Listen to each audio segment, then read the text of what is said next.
It's easy to control your robot with the Neato app. Just open the app and tap Start to start a cleaning. Remember to pick up items that the robot could get caught on, like cables, shoelaces, and toys, and to tuck tassels under rugs.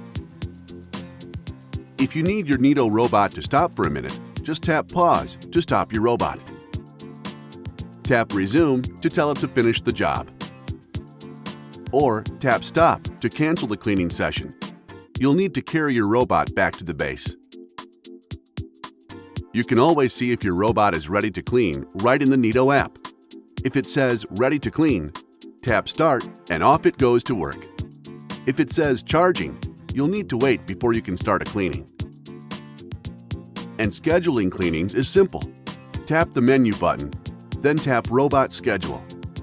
Enable scheduling with the switch, then tap Add Cleaning Days.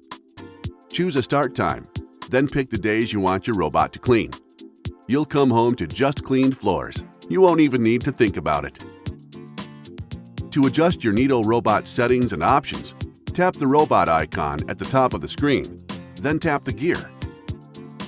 You can edit your robot's name with a tap, or change how often you'll be reminded to empty the dirt bin, change the filter, or install new brushes. It's a good idea to set more frequent reminders if you have pets. Back on the main screen, tapping Cleaning Options lets you choose Eco or Turbo mode, start a spot cleaning, or manually control your Neato robot on selected models. Finally, you can tap the map icon to see when and where your robot is cleaned. For even more information, tap the Stats button to see cleaning history. The Neato app is the best way to control your robot. Try it today for even more control over your cleaning.